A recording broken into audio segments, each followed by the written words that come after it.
Buen día, voy a hablar de trasplante hepático. El trasplante hepático, en los últimos años, hay que tener en cuenta que se han podido disminuir los costos, han disminuido las contraindicaciones y han aumentado las indicaciones, con lo cual todo esto ha llevado a que haya un aumento de pacientes en listas.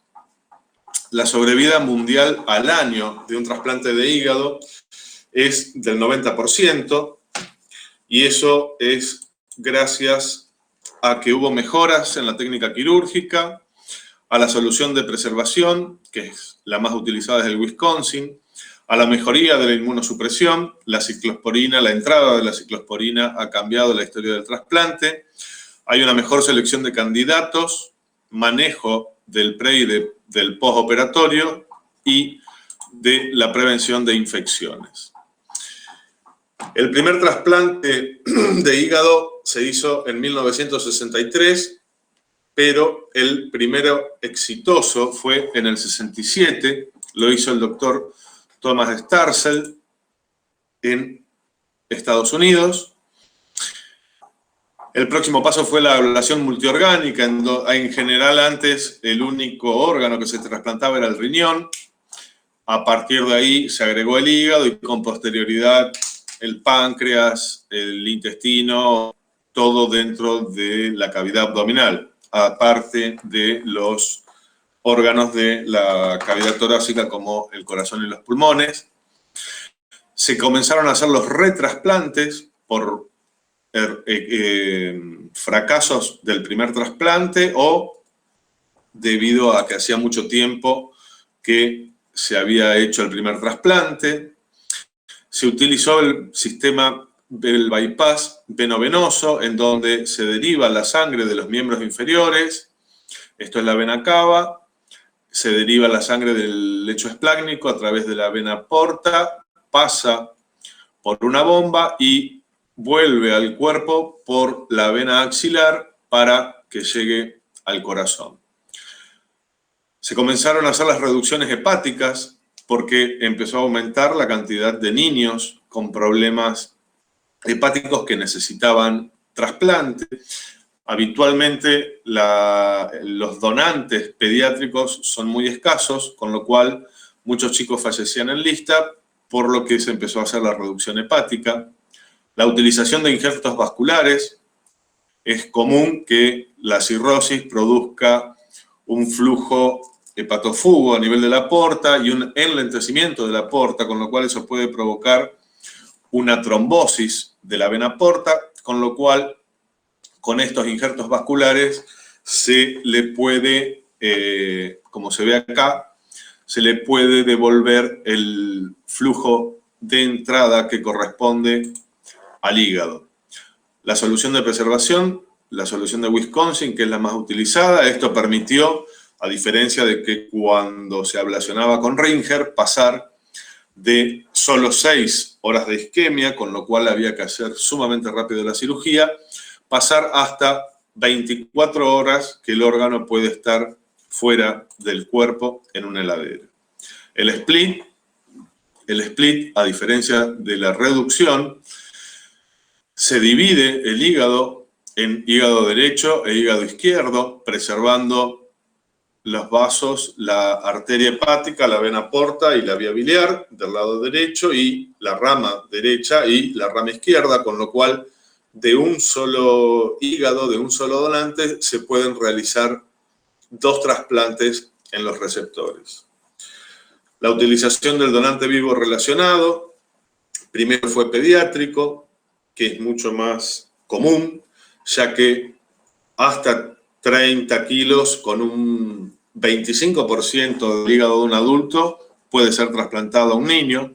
Eso ahorró mucho y evitó que los niños tengan complicaciones o empeoren el desarrollo de su enfermedad. Se comenzaron a utilizar donantes añosos, que con anterioridad un donante mayor de 50 años no se utilizaba. Con el tiempo se vio que un hígado de un paciente que ha fallecido de mayor edad también podía ser utilizado. El piggyback, esto es algo técnico, a diferencia del bypass veno-venoso, lo que ven acá es la vena cava, esto es el CAF de las venas suprahepáticas. Esto hace que el paciente no tenga que ser puesto en bomba y preserva el flujo a través de la vena cava, con lo cual no se afecta la precarga y la hemodinamia del paciente no empeora como al ponerlo en bomba. Shunt portocava transitorio, esto es la vena porta, esta es la vena cava. Se hace una anastomosis transitoria para evitar la congestión venosa esplácnica cuando por algún motivo se demora la preparación del injerto. El donante vivo adulto relacionado, el donante vivo adulto, a diferencia del pediátrico, ya el volumen de hígado que hay que sacarle al donante es el hígado derecho, que representa aproximadamente un 60%. Es una cirugía más compleja, pero para determinados casos es muy útil. El trasplante auxiliar ortotópico, en donde, si el paciente lo permite, si la hemodinamia lo permite, al receptor se le hace una hepatectomía izquierda, que técnicamente es un poco más sencilla que la derecha, y solo se le trasplanta el hígado izquierdo, con la idea de que este hígado trasplantado, este hígado izquierdo trasplantado, pueda cumplir con las necesidades metabólicas que hace el hígado hasta que se recupere el hígado derecho. Una vez que el hígado derecho se recupera, la ventaja que tiene este trasplante es que al paciente deja de tomar inmunosupresión, que en otro paciente con un trasplante completo tiene que tomar de por vida, y este injerto se atrofia al no recibir la inmunosupresión, con lo cual el paciente vuelve a vivir con su órgano nativo, el hígado trasplantado se atrofia, deja de tomar la inmunosupresión y no es un inmunosuprimido. Esto también es algo técnico, la reconstrucción biliar sin tubo en T.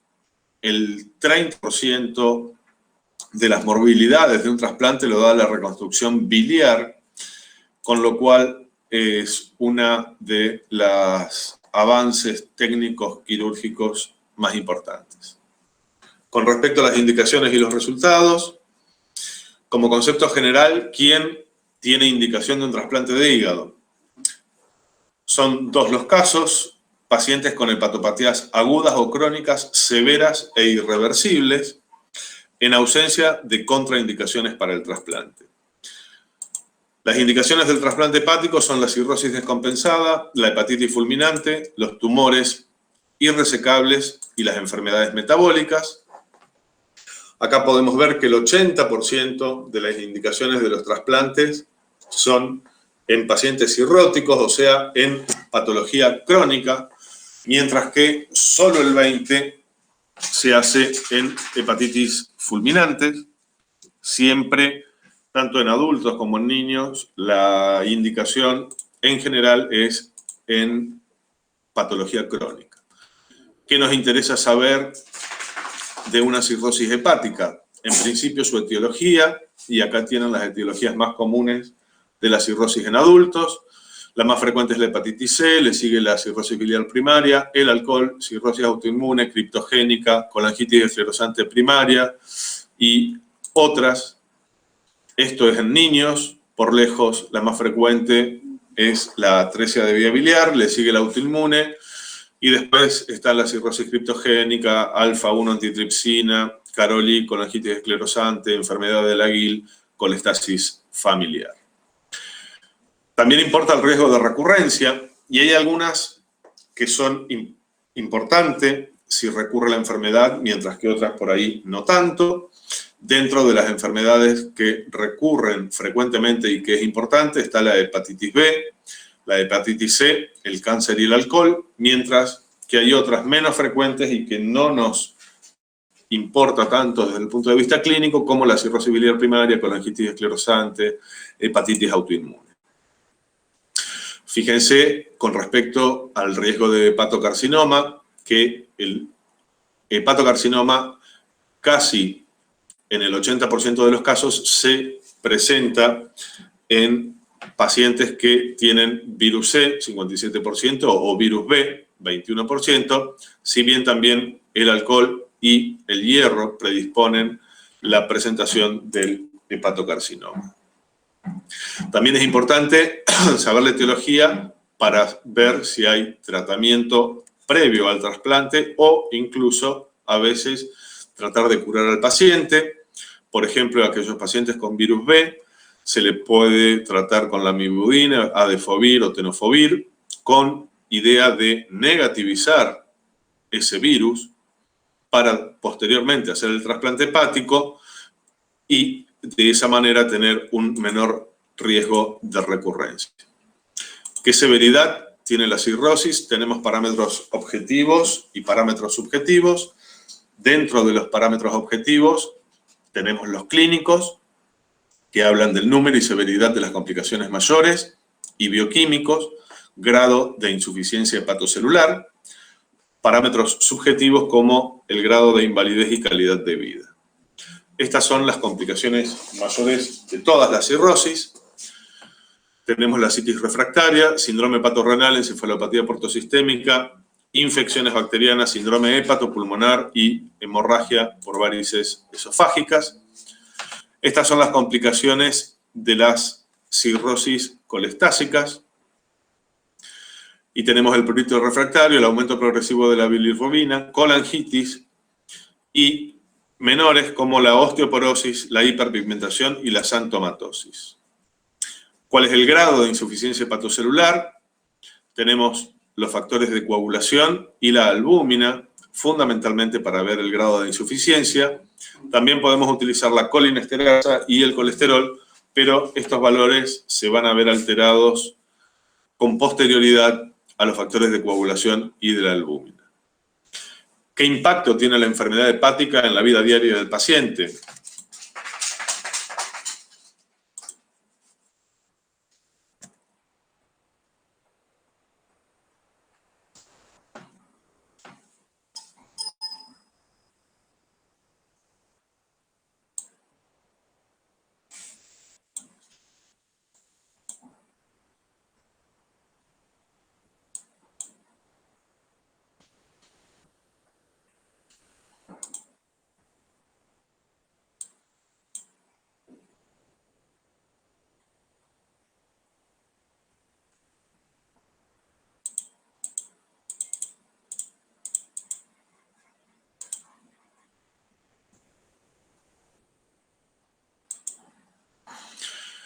¿Qué impacto tiene la enfermedad hepática en la vida diaria del paciente? Hay que evaluar la capacidad de trabajo o de estudio, su relación en la vida familiar y social, la necesidad de reposo, actividad sexual y el deterioro de la imagen personal. Las contraindicaciones para el trasplante hepático: el HIV, que hoy es relativo, tiene que cumplir una serie de requisitos para estar dentro o fuera de la lista. En general, en nuestro país, los centros de alto volumen están haciendo pacientes HIV positivo. El alcoholismo o la drogadicción activa es una contraindicación, igual que el cáncer extrahepático, la hipertensión pulmonar severa, enfermedades irreversibles de otros órganos y fallo multiorgánico. Y evaluar siempre si hay algún tratamiento alternativo. El trasplante de hígado siempre es la última instancia. En el caso del alcoholismo activo, la abstinencia puede llevar a frenar la enfermedad, a esa cirrosis y eventualmente retrogradar. La hemorragia por varices sin otras complicaciones, se le puede colocar un TIPS o hacer un shunt quirúrgico al paciente y tratar de tener el diagnóstico inicial de la enfermedad tratada. Si es tratable, en el caso de la cirrosis autoinmune, la medicación con corticoides, del Wilson o de la hepatitis B, que hoy disponemos de la vacuna, si no llega muy tarde en la consulta.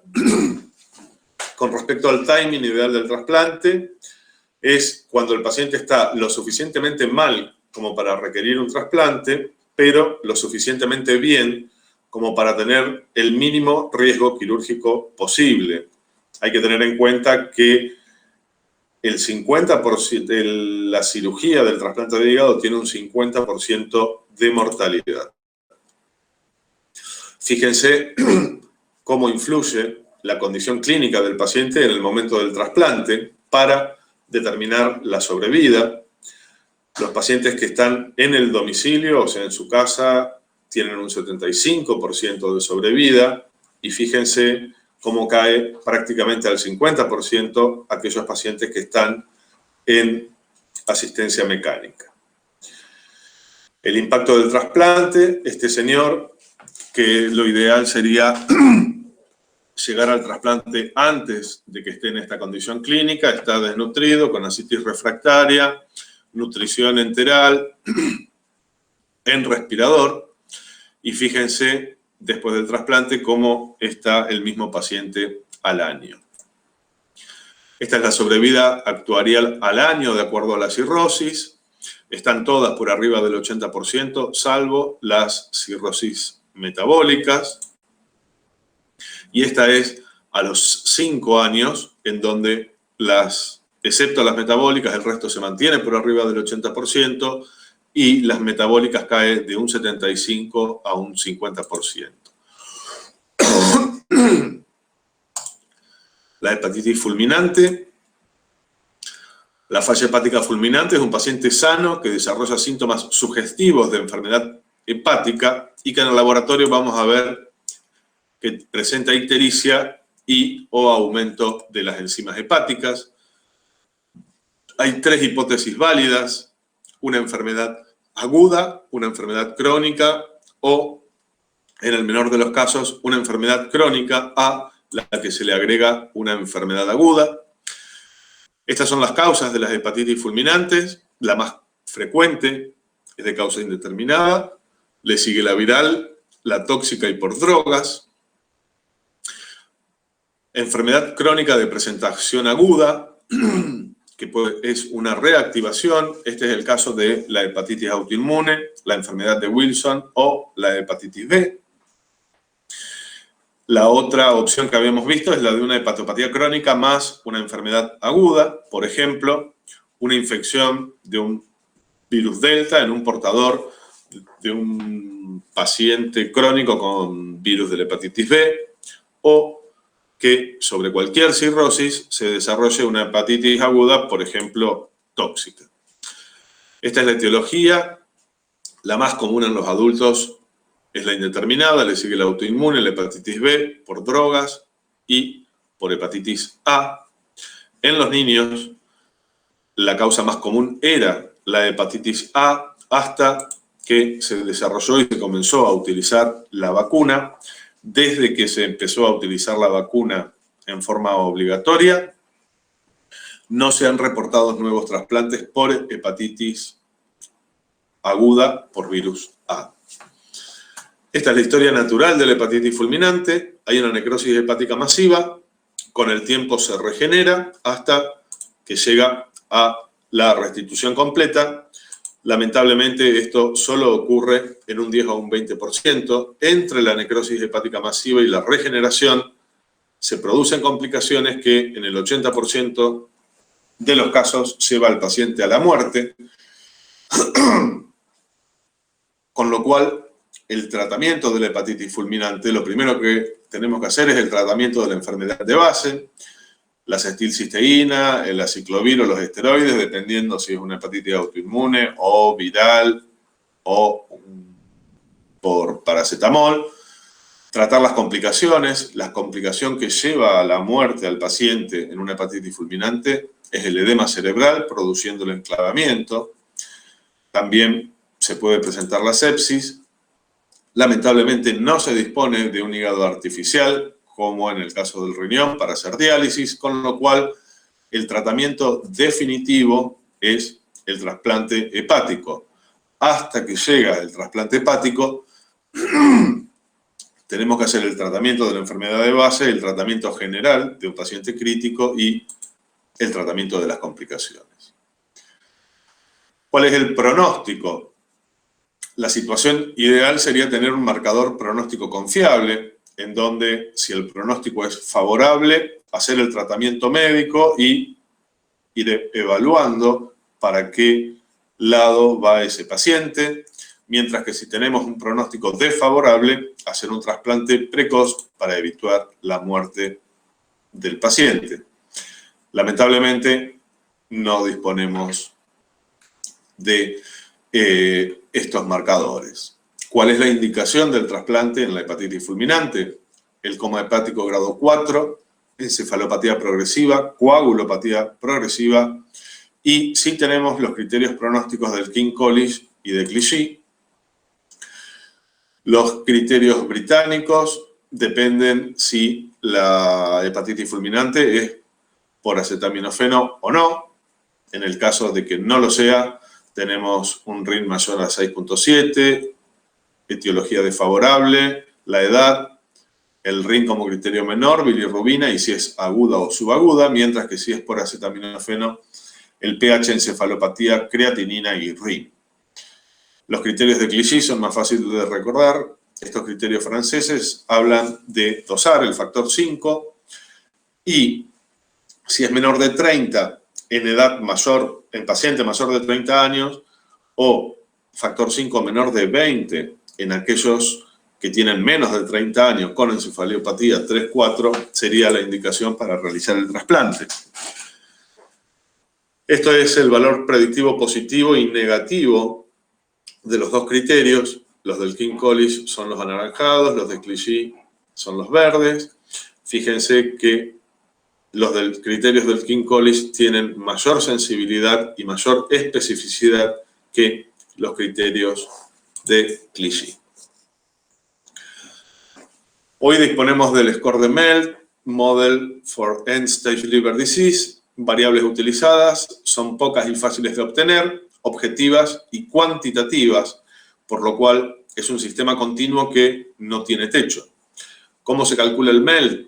El MELD se calcula dosando la creatinina, la bilirrubina y el RIN. A este MELD lo hizo la Clínica Mayo. Esta es la sobrevida actuarial del trasplante hepático en hepatitis fulminante en adultos al año y a los 5 años. Fíjense que hay poca diferencia. Lo mismo que en los niños, que persiste en un 82%.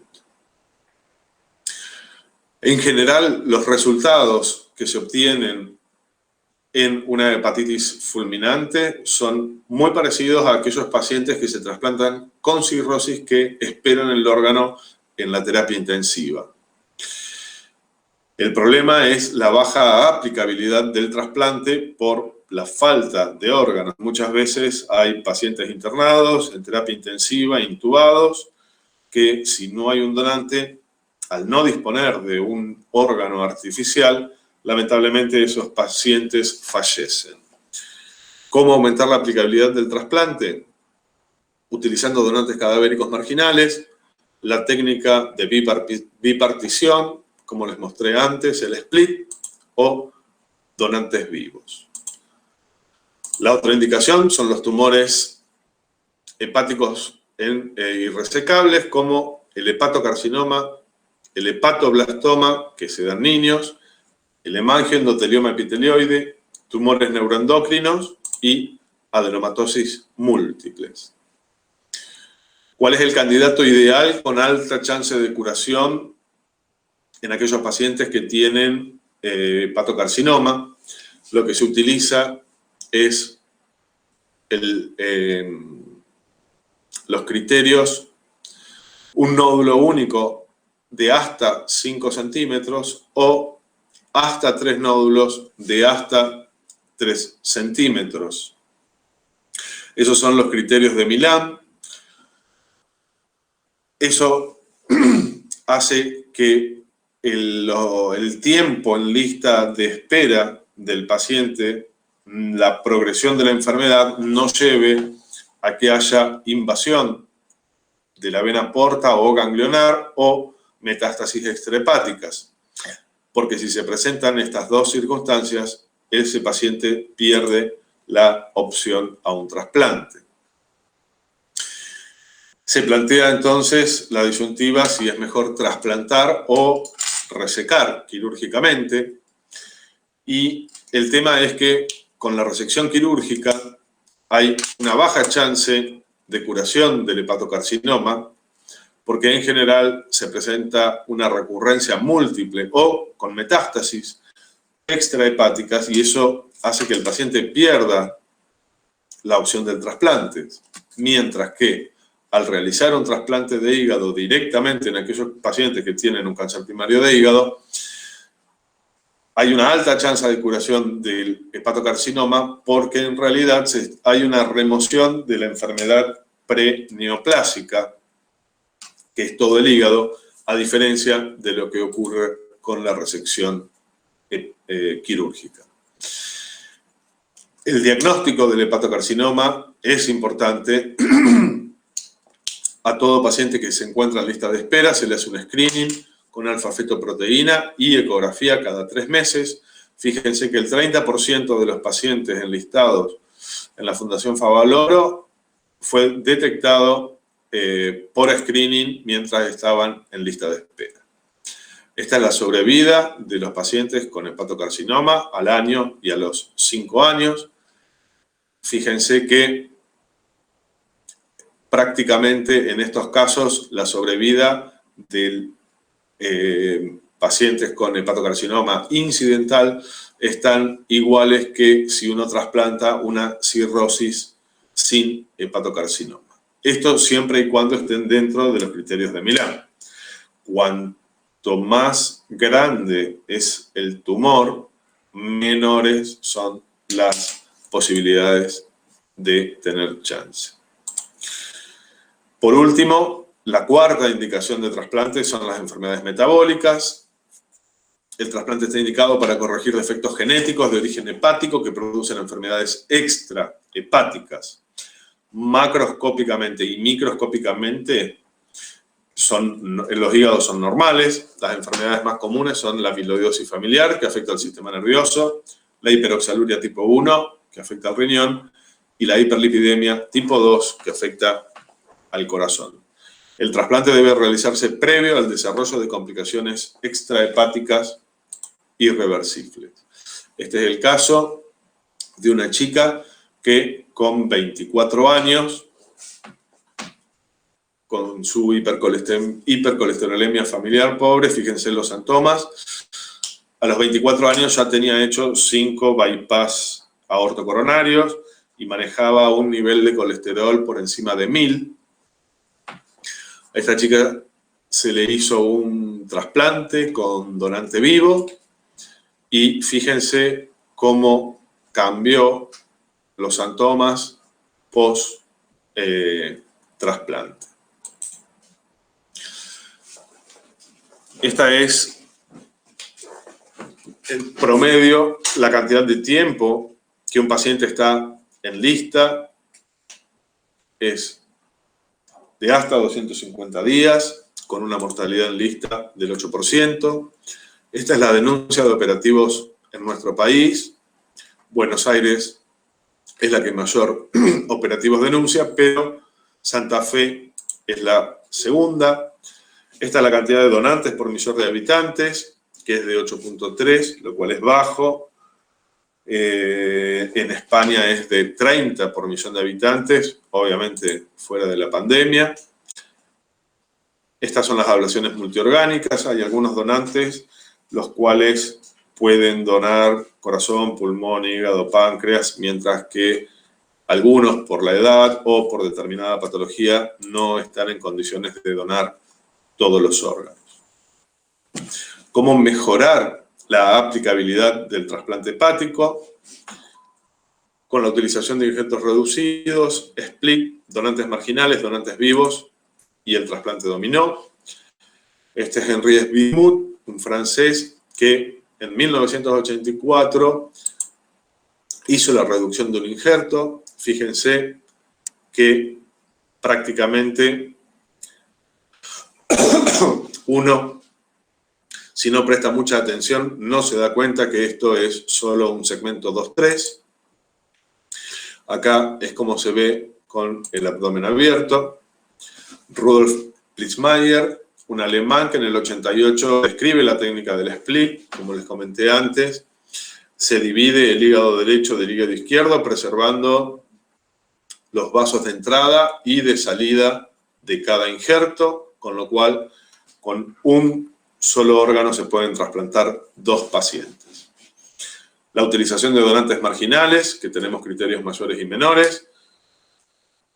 Los mayores son aquellos donantes con un BMI mayor a 28, paro cardíaco o esteatosis hepática mayor del 30%, y los menores, edad mayor de 50 años, que la sistólica esté por abajo de 70 milímetros de mercurio, la utilización de drogas inotrópicas, la ALAT y ASAT que estén por 2, una PO2 baja, que esté ácido, 7,3 de pH, o hemocultivos positivos. Con estos criterios decimos que es un donante marginal. Esta es la sobrevida, y fíjense que si uno sabe elegir un órgano marginal para un paciente que no esté tan enfermo, los resultados no son malos. Pero fíjense, por ejemplo, en estos pacientes que estaban en emergencia, cómo disminuye la sobrevida de 100 a 60 utilizando un órgano marginal, a diferencia de lo que ocurre en un paciente que estaba en su domicilio. La otra opción que tenemos es el donante vivo entre adultos, y los fundamentos básicamente son por la falta de órganos cadavéricos. Se dan circunstancias distintas en Japón, que hay ausencia de donación cadavérica y es la mayor experiencia mundial en donantes vivos. En Estados Unidos, 17.000 pacientes en lista de espera, 5.000 trasplantes hepáticos en el 2002, con lo cual por eso se empezó a utilizar cada vez más el donante vivo, y en nuestro país no tenemos muchos donantes por millón de habitantes. Cuando uno decide hacer un trasplante con donante vivo, están los riesgos en el donante, que tenemos inespecíficos asociados a cualquier cirugía. Podemos tener inconvenientes con la anestesia, sangrado, transfusiones, infección o problemas de la herida quirúrgica, complicaciones biliares como fístulas o estenosis, propio de la cirugía biliar, y una eventual insuficiencia hepática. Y lo que no sabemos todavía es qué consecuencias nos puede traer a largo plazo. Por ejemplo, si un paciente, no es un paciente en realidad, una persona decide donar y a los 60 años, por una cuestión estadística, puede tocarle tener un cáncer de colon, si hace metástasis hepáticas, no es el mismo volumen en un paciente que donó el hígado derecho a alguien que no ha donado, con lo cual las chances quirúrgicas de ir a resecar esa metástasis son bajas. También tenemos que tener en cuenta que hay en el mundo mortalidad en los donantes. Fíjense, está entre el 0,13 y el 1%, que el 1% es un montón. 2 de 1.500 seccionectomías laterales izquierdas, que es lo que se utiliza en pediátricas, pero 9 en 3.000 hepatectomías derechas, que es lo que se utiliza en adultos. ¿Qué pacientes en lista serían beneficiados con un trasplante con donante vivo?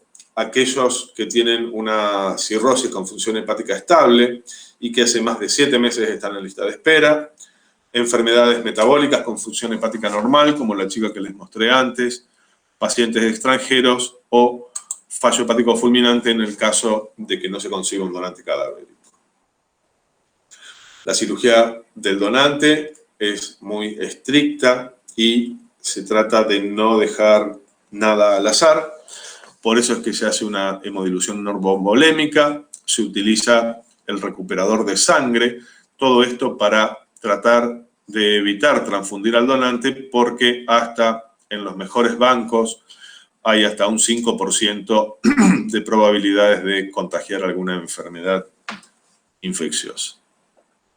Se hace una colangiografía intraoperatoria, una ecografía intraoperatoria, se hace la hepatotomía a la derecha de la vena suprahepática media, y se preservan aquellas venas accesorias de más de 5 milímetros.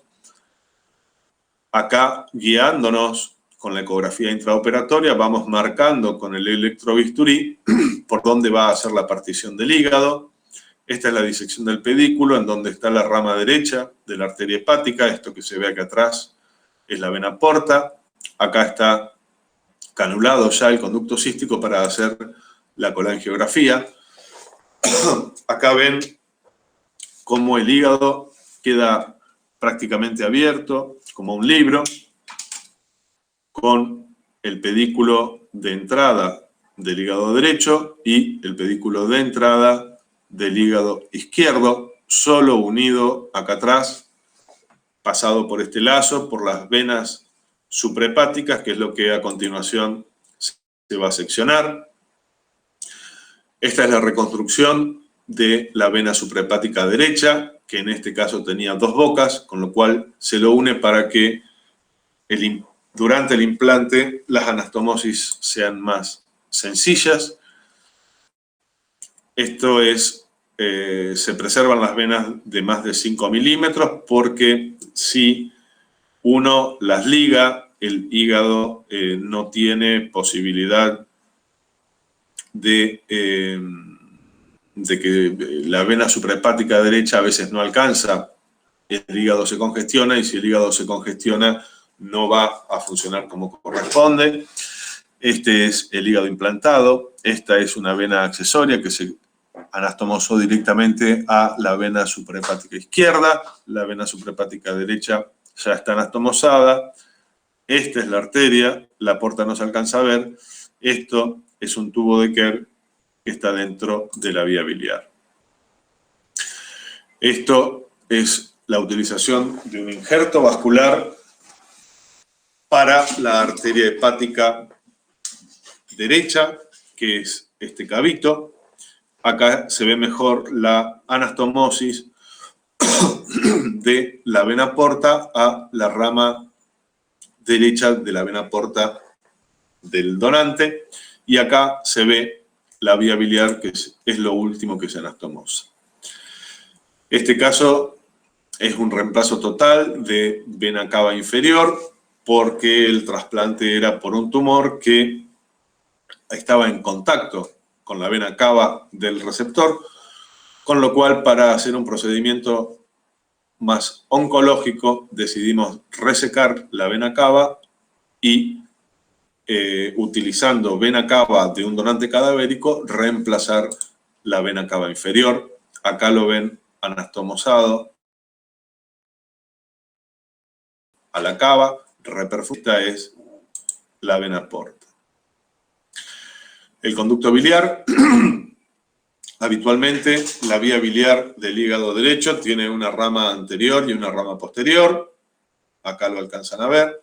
Esto se unió en el banco, quedando una única boca para hacer la anastomosis, y esta es la colangiografía de control. Morbilidad en el receptor. Acá tenemos el consenso del NIH, donantes cadavéricos, donantes vivos, las complicaciones arteriales. Fíjense, el NIH plantea de un 3 al 10%, pero en donantes cadavéricos lo que tenemos en Argentina es 1.1, pero fíjense cómo aumenta en el donante vivo. Las complicaciones portales, lo mismo. Las complicaciones de las venas suprahepáticas, lo mismo. Y lo que le decía de las complicaciones biliares, que llega hasta un 30%. ¿Cuáles son los tipos de disfunción del injerto después del trasplante? Tenemos injurias de preservación. Podemos tener una pobre función inicial o una falla primaria del injerto. Esto es cuando uno hace todas las anastomosis, pero el hígado no funciona. Complicaciones infecciosas, ya sean bacterianas, virales o fúngicas. Recurrencia de la enfermedad de base, como hablamos antes, hepatitis B o C, alcoholismo, hepatocarcinoma, Budd-Chiari, cirrosis biliar primaria. Hepatotoxicidad inducida por drogas, como las drogas inmunosupresoras que nosotros les damos, o otras medicaciones. Complicaciones técnicas, que pueden ser vasculares a nivel de la arteria, de la porta o de la vena cava, o biliares, se pueden presentar fístulas o estenosis, y el rechazo del injerto, ya sea mediado por anticuerpos o celular, que sería el rechazo agudo, o el ducto pénico, que es el rechazo crónico. Con respecto a los agentes inmunosupresores, tenemos dos tipos. Aquellos agentes específicos hacia las células T y aquellos no específicos. Los específicos son fundamentalmente los inhibidores de la calcineurina, la ciclosporina y el tacrolimus. También tenemos anticuerpos inhibidores de células T, como el LOCAT3, que es monoclonal, o las antitimoglobulinas, que es policlonal. Los agentes no específicos, el más conocido es el corticoide. Hoy también se utiliza el micofenolato, la azatioprina prácticamente se ha dejado de utilizar. Este es el mecanismo de acción de los agentes inmunosupresores. Dependiendo de qué agente se utilice, es donde va a ir atacando a los linfocitos. El mecanismo de acción de la ciclosporina y del FK es la inhibición de la activación de las células T, mientras que los corticoides inhiben la proliferación de las células T. La ciclosporina y el FK se dan en forma oral, los corticoides puede ser endovenoso u oral. El nivel de la ciclosporina y del FK va a depender la dosis. Eso durante la primera semana se dosa constantemente a ver si llegamos al nivel sanguíneo de los inmunosupresores como uno quiere para que el paciente no rechace. Los corticoides se hace 1 gramo en fase anhepática y después la inmunosupresión sigue con un mantenimiento de 4 miligramos día. Y los efectos adversos, diabetes, hipertensión, insuficiencia renal y neurotoxicidad son muy comunes, los dos, tanto con la ciclosporina como con el FK, a diferencia de los corticoides, que lo que producen en general es diabetes, hipertensión e hiperlipidemia. Bueno, muchas gracias.